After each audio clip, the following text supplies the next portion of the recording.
So, the brief history of this anecdote or these pastimes. Lakshmi Devi left the demigods due to the Durvasha's curse. And the demigod, when the Lakshmi Devi disappears, then there is no prosperity, no opulence. Everything becomes very, very distressful and ominous. So the demigods were wondering what to do. So they approached the Supreme Personality of Godhead. And then the Supreme Personality of Godhead suggested that you churn the milk ocean. How to churn the milk ocean? In order to get the nectar, Krishna advised them, you join hands with the demons and jointly you accomplish that mission. So Indra approached the king of the demons, Bali Maharaj. And the demons, consulting among themselves, agreed to get into this joint venture, an unusual joint venture. The joint venture among the demons and the demigods. But the demons had a hidden agenda. The hidden agenda was, together we'll churn the milk ocean to get the nectar, but when you get the nectar, we take it away from the demigods, we'll snatch it away, and we will enjoy it. So this is one of the first symptoms of the demons. They always have a hidden agenda. They agree to do something, but they always have a hidden agenda for their sense gratification. So, and then it was this. They agreed. They decided to churn the milk ocean, but churning the milk ocean was not an easy job. Jai Shri Shri Gaur Nitai ki Jai, Jai Shri Shri Radha Rashbihari ki Jai, Jai Shri Shri Sitaram Lakshman Hanuman ki Jai, Jai Shri Shri Radha Damodar ki Jai. So this mission could be accomplished only with a very special arrangement. Churning means you need a churning rod and the rope to make it go back and forth, to whirl, to twist. And so the Mandar mountain was made into the churning rod. Nagraj, Vasuki, the king of the snakes, were made into the rope, churning rope.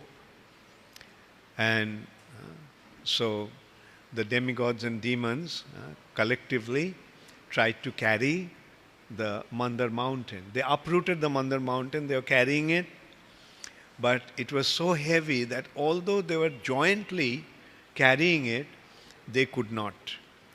The mountain dropped, they dropped the mountain, and many of them died.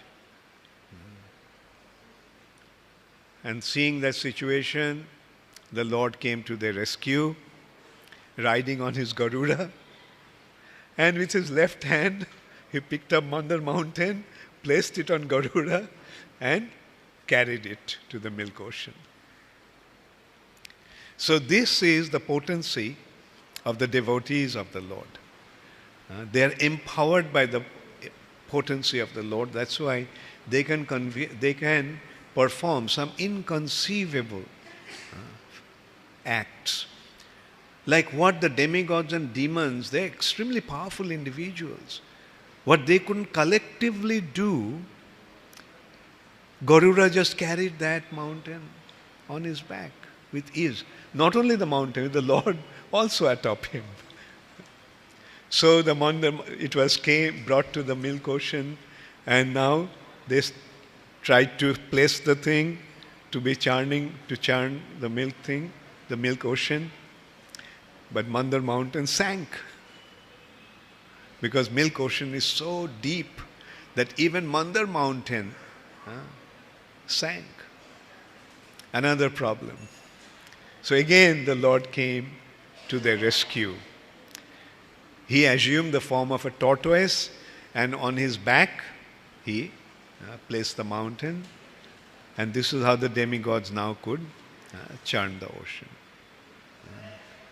And lots of things happened in between. When they were churning, the first thing that came is halahal, the most deadly poison. And that poison was about to destroy the world, destroy the creation.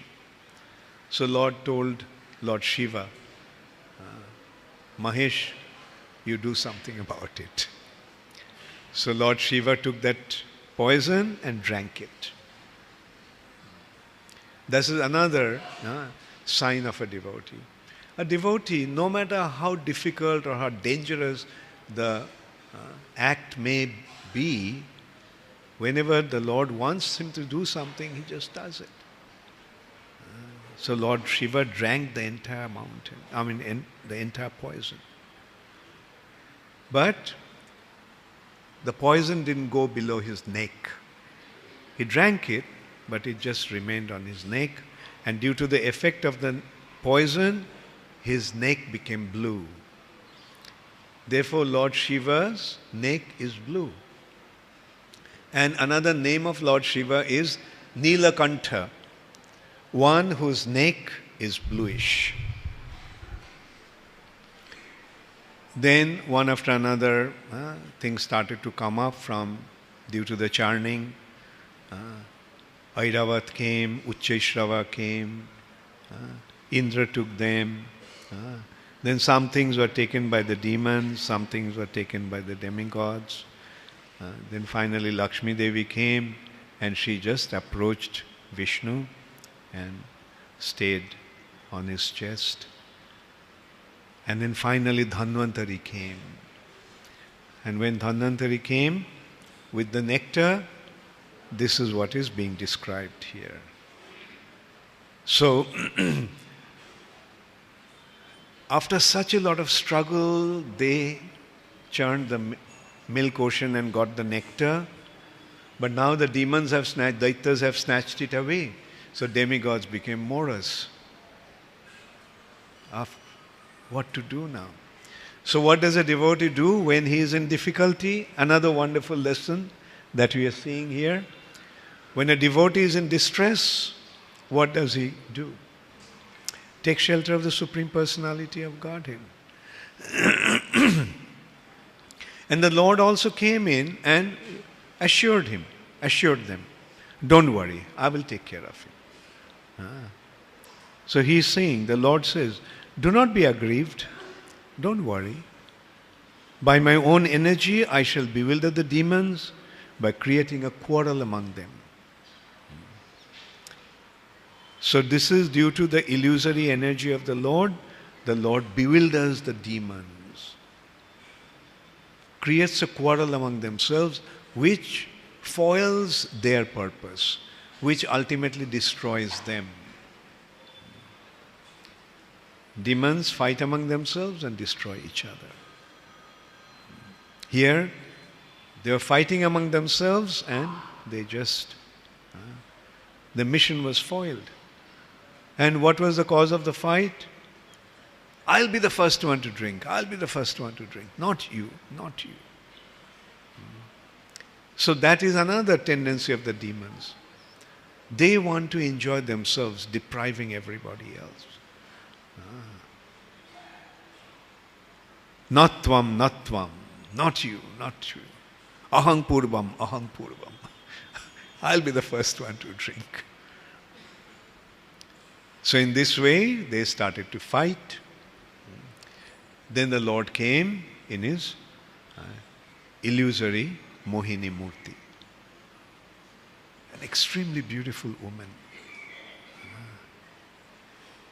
That form is inconceivable. How beautiful. When Krishna becomes a woman, no one can imagine how beautiful he can be. In that respect, in the Lalita Madhav drama, Rupa Goswami is narrating one incident. When Satyabhama was brought in to Dwarka, in the palace. You see, the Vedic culture is the men, say first of all, the women have the inner region of the palace. The women stay at the inner region. And the male members don't enter into the inner region during the daytime. So Krishna became eager to see her or meet her. But it's daytime, he couldn't just go in. So he assumed a female form to go in. Uddhav felt attraction towards that woman. And he started to wonder, I'm not usually attracted to any woman. How come I'm becoming attracted to this woman? I'm not attracted to anyone but Krishna. So how come I'm feeling this attraction for this woman? And then he considered, is this the form that bewildered Lord Shiva? So that is how beautiful that even a devotee like Uddhav, who has no attraction for any female form, he became attracted to this form of the Lord. When the Lord assumes a female form, Mohini Murti. And this Mohini Murti is a worshipable form of Maya Devi. In the final region of the universe, the region of Maya Devi, Durga Devi, Mahamaya, the Lord is being worshipped there as Mohini Murti. So, so this is how the demons naturally became bewildered. They forgot about the nectar. This is another thing about the demons. Their sex impulse is so strong that they forget everything else. That is the prime consideration for them, sex desire. They just got enchanted by that form. And said, that lady said, give me that pot of nectar. Please take it. Don't worry, I'll distribute it properly. You all sit in queue. Demigods on one side, demons on the other side. Daitas in one side and devas in the other side. And as you know, so Lord started to distribute it to the demigods. The demons were so bewildered by his beautiful form that they even forgot about the purpose of the nectar. Only person that actually recognized that what's going on was Rahu. He realized what was going on. So he came and sat on the line of the demigods, and he got the nectar. And as he bowed to drink it, Surya and Chandra reported, my Lord, this is a demon. Oh, Sudarshan immediately cut off his head. The nectar, otherwise that what could have made him immortal, didn't go below his neck. So that is how Rahu became kind of immortal. And that's why he developed an eternal animosity with the demigod, with Surya and Chandra. And he swallows them. And that is the solar and lunar eclipse. But because he doesn't have a body, just swallows and it comes out. So the thing that we must learn from this episode, or actually all the episodes, all the pastimes of the Supreme Personality of Godhead in the scriptures make one point time and time again. The same point that it is making time and time again is that surrender to the Lord and you will be successful. Surrender to the Lord, no matter how difficult it is, the Lord will come to your rescue. Don't worry about it, no matter how difficult the situation is. And on the other hand, we get to see no matter how powerful, no matter how capable, no matter how famous and how influential the demons are, eventually they don't succeed. All the demons are very powerful personalities, but ultimately they don't succeed. They always fail. So that actually presents a very wonderful option in front of us. What should we do? Should we become a devotee or should we become a demon?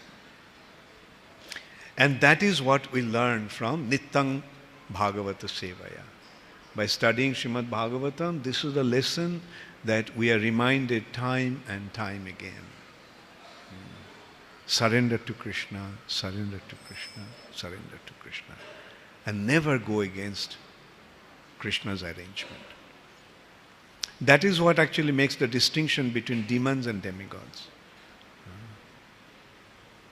The demigods are those who are surrendered to Krishna.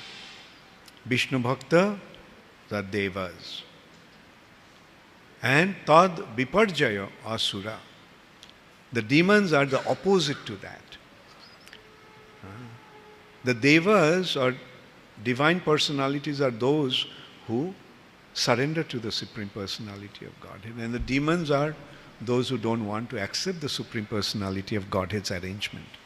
It's Krishna's arrangement that demigods have been given the responsibility to take care of different universal affairs, and as a result of that, they're getting some facilities. But the demons, Daityas and Danavas, the consideration is, we are from the same family. We are actually cousins.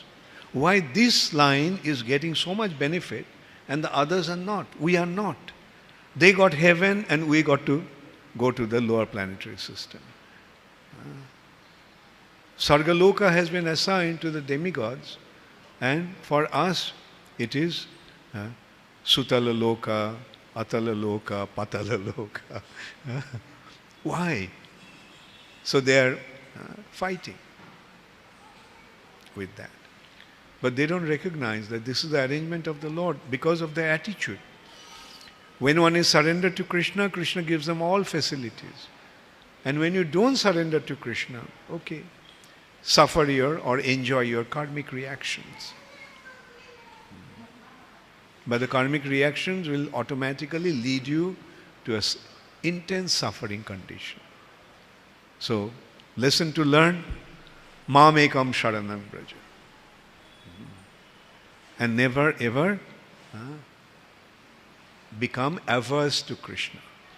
Krishna bohir mukh hoiya bhogovancha kare nikatastha maya tare japutiya dhare. The moment one becomes averse to Krishna, then the maya grabs him, imprisons him and subjects him to all kinds of punishments. Whereas the devotees, in whichever situation they are, they're enjoying. Apparently it may seem, oh, the devotees are suffering, but the devotees never suffer. Real devotees never suffer. Pandavas, apparently they were suffering, they went to the forest. But they were enjoying in the forest. They're having the association of the saintly personalities in the forest. And they're warriors, so they love to fight. There's so many opportunities to fight with the demons in the forest. And they're killing them one after another. So that is how they enjoy. Sometimes devotees' parents, rich devotees' parents, when they come and see how their sons are living, sons and daughters are living in the temple, they get very surprised.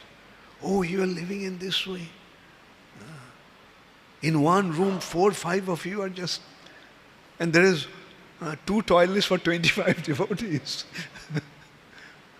They get shocked to see the situation. But they want to take their sons and daughters back home. No, we don't want to go home. Although at home they have such luxurious arrangement, we don't want to go there. So that shows where they are actually enjoying. The spiritual life is full of enjoyment, irrespective of wherever we are. Thank you all very much. All glories to Srila Prabhupada, Gaur Premanande, Hari Hari. I'll just take one or two questions for about 5 minutes. Yes, Revati Raman Prabhu.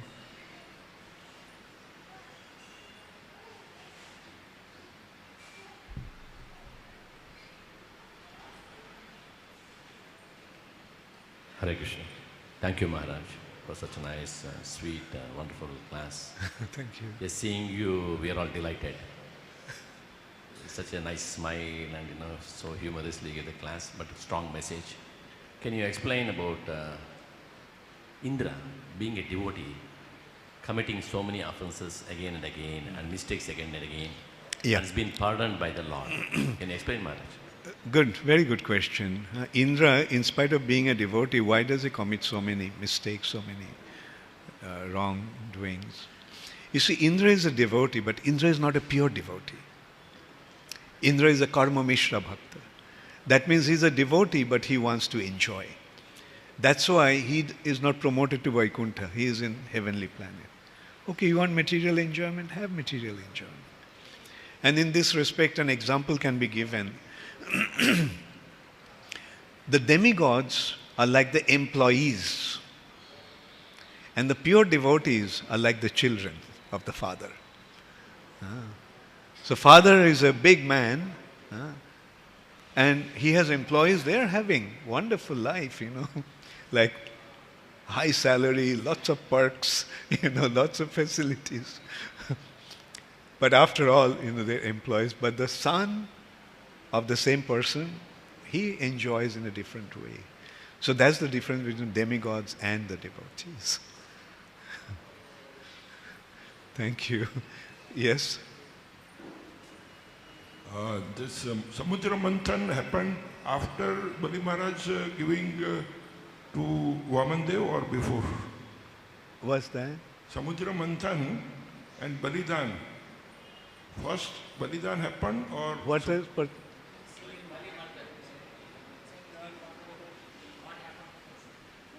Okay. Whether Bali Maharaj is... Well, I'm stuck here. I don't remember. Do you remember?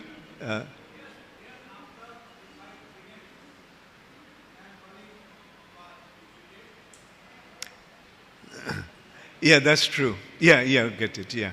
After Samudra Manthan, when Mohini Murti came and gave the nectar to demigods and she disappeared, that's where Devasusagram happened. And Bali was defeated. He was killed. No. Actual thing is, I'm sorry. Bali actually took over Indra's kingdom. And Indra was driven out along with the demigods. Then Aditi performed the Payobrata, and then Vamanadev came. That is later on, but Yeah. after this, Devasusagram happened. And No, he's asking that Bali Mardan, like when the Vamanadev came, that came afterwards actually. Yeah. Thank you. And if there is one question from the Matajis, I'll take one question from them. Yes, Sita Thakurani.